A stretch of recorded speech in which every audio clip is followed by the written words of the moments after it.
दाब्बतुल अर्द का निकलना पर होगा, जो पूरी दुनिया में घूमेगा। मुसलमान की पेशानी पर वो एक मोहर लगाएगा सुलेमान अलैहिस्सलाम की अंगूठी से, और काफिर की पेशानी पर वो मूसा अलैहिस्सलाम के असा से एक लकीर खींच देगा। सब फर्क हो जाएंगे, अलग अलग हो जाएंगे, पता चल जाएगा। लेकिन उससे पहले के जो हालात हैं, हुजूर पाक सल्लल्लाहु तआला अलैहि वसल्लम ने जो फरमाया, मैं देख रहा हूं कयामत उस वक्त तक नहीं आएगी जब तक पूरी दुनिया में यहूदी और ईसाइयों की हुकूमत ना हो जाए, बिल वास्ता या बिला वास्ता। मक्का और मदीने को छोड़कर पूरी दुनिया पर ये काबिज हो जाएंगे। जो हालात बन रहे हैं, लोग अपने अपने मजे में जी रहे हैं, लेकिन हालात ये आएंगे। क्या पता हम जिस वक्त चल रहे हैं ये वो हालात हैं जब उनकी हुकूमत का होगा, लेकिन एक वक्त वो भी आएगा। मेरे आका सल्लल्लाहु अलैहि वसल्लम ने फरमाया, फिर ये हुकूमतें खत्म होगी, इमाम मेहदी का ज़हूर होगा, तो पूरी कायनात में एक घर भी नहीं होगा जहां से ला इलाहा इल्लल्लाह की आवाज ना आती। पूरी दुनिया में एक घर भी बाकी नहीं रहेगा जहां इस्लाम ना होगा।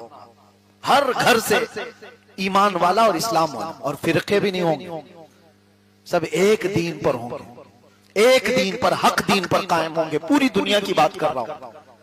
लेकिन मेरे अजीजों, अब ये नसीब की बात है, हम उस दौर में नहीं हैं, हम उससे पहले वाली निशानियों के दौर में।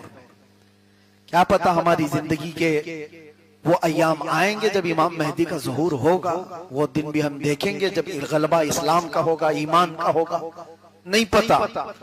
लेकिन अगर उससे पहले ही दुनिया से जाने वाले हैं तो ये बहुत खतरनाक है। अगर हम जल्दी दुनिया से जाने वाले हैं फितनों के दौर में, अल्लाह अकबर, डर है। किस चीज का डर है? हुजूर ने फरमाया, सुबह मोमिन उठेगा लेकिन शाम तक काफिर हो जाएगा। ये फितनों के दौर में हुजूर ने फरमाया।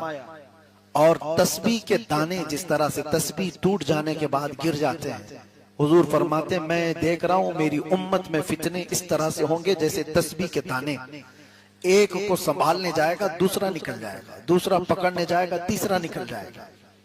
ये आज वही दौर है। एक फितना खत्म करने के लिए आप कोशिश करेंगे तो दूसरा और एक फितना आपके सामने नजर आएगा।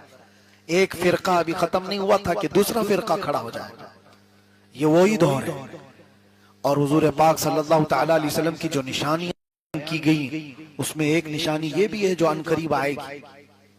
लोग मुसलमान को देखकर ऐसा ताना मारेंगे जैसे जिना करने वाले को ताना मारते हैं। कहते हैं सारे लोग दिखा दिखा के बोलेंगे, ये देखो ये मुसलमान है। यानी मुसलमान बन करके रहना इतना सख्त हो जाएगा कि सारे लोग उसको उंगली दिखा दिखा करके ताना मारेंगे, जैसे चोर को आज ताना मारते हैं लोग।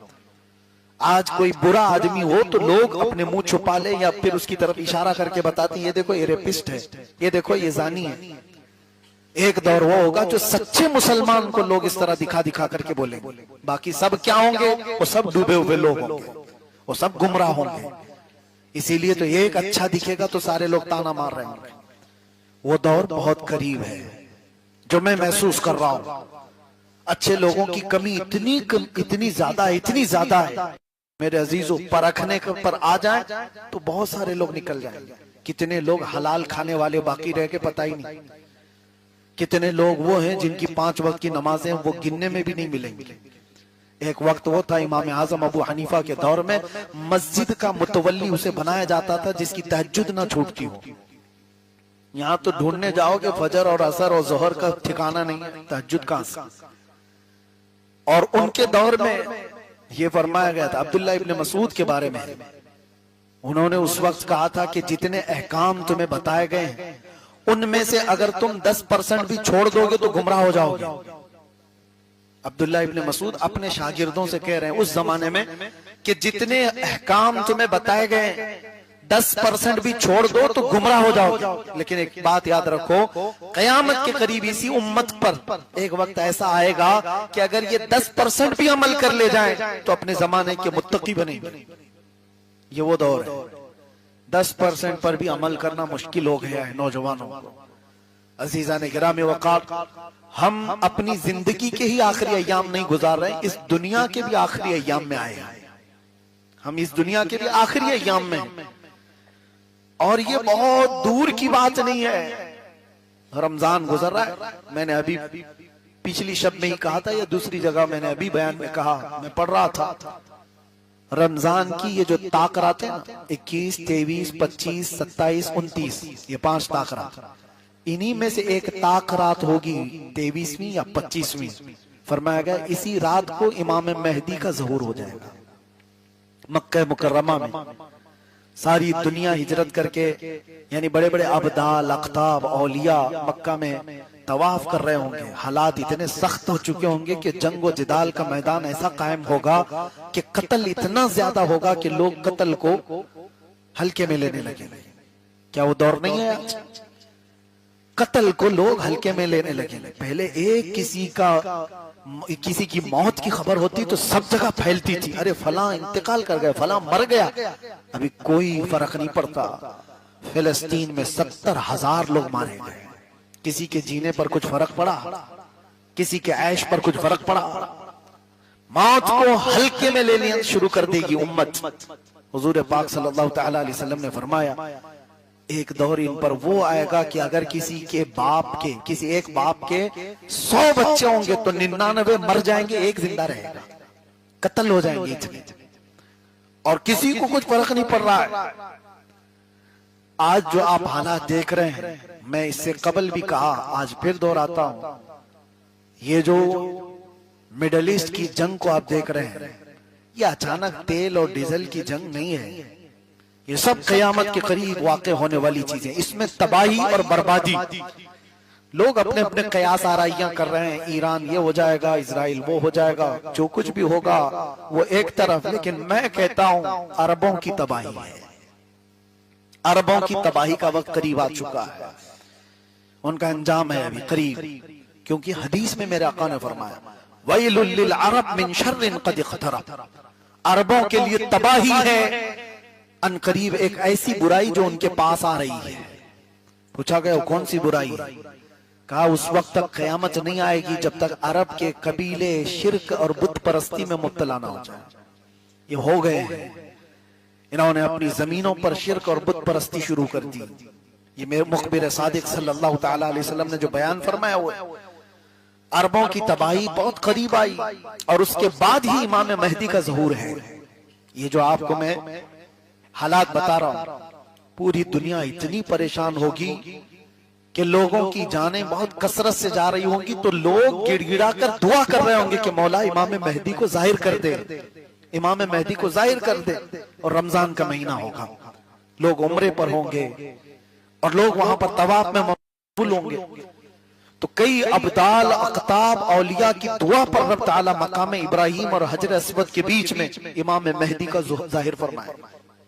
इमाम मेहदी कोई आसमान से आने वाले नहीं, वो जमीन के किसी सुराख से निकल करके आने वाले नहीं, बल्कि मेरे आका ने फरमाया मेहदी जो पैदा होंगे वो मदीने में होंगे और उनके बाप का नाम भी हुजूर के बाप के नाम पर होगा।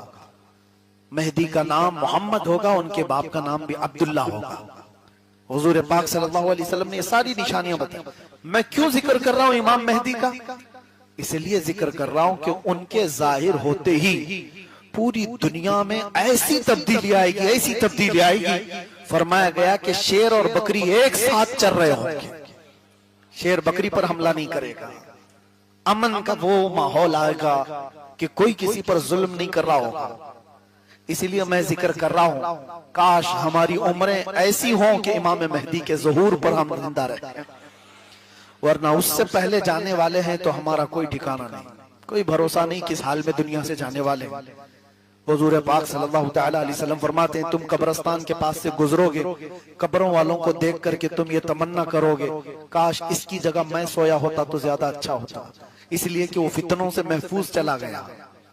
आज के दौर में जो फितने हैं वो नहीं देख रहा है, वो देखा भी नहीं, और हम जो जिंदा हैं पता नहीं और कौन कौन से फितने देखने वाले।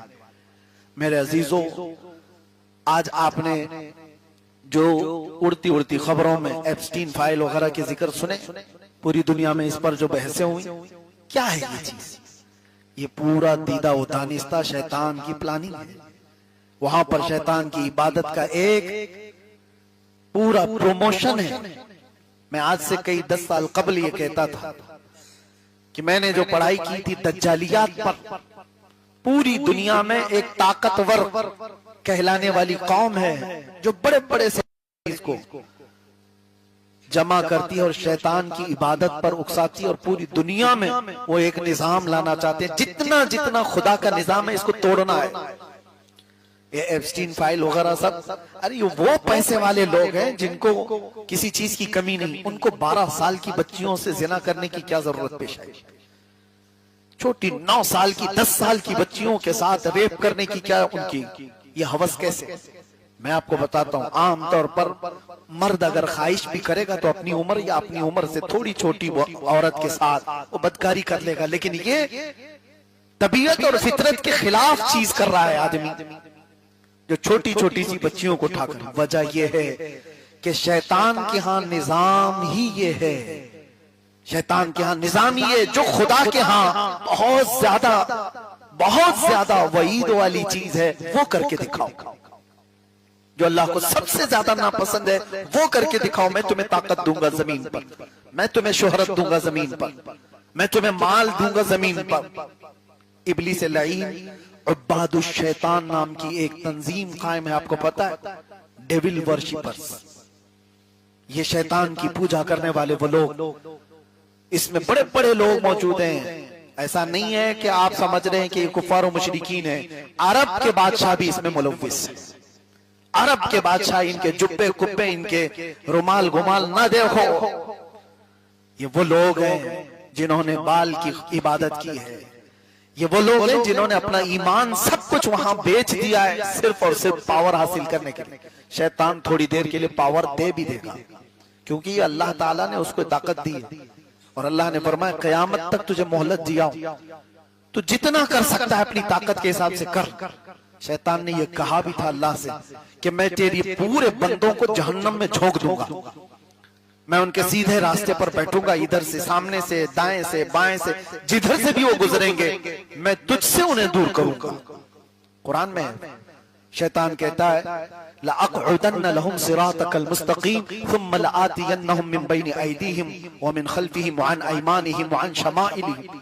उनके दाएं से, उनके बाएं से, उनके आगे से, उनके पीछे से मैं आकर उन्हें तेरे रास्ते पर चलने वाले को हटा दूंगा।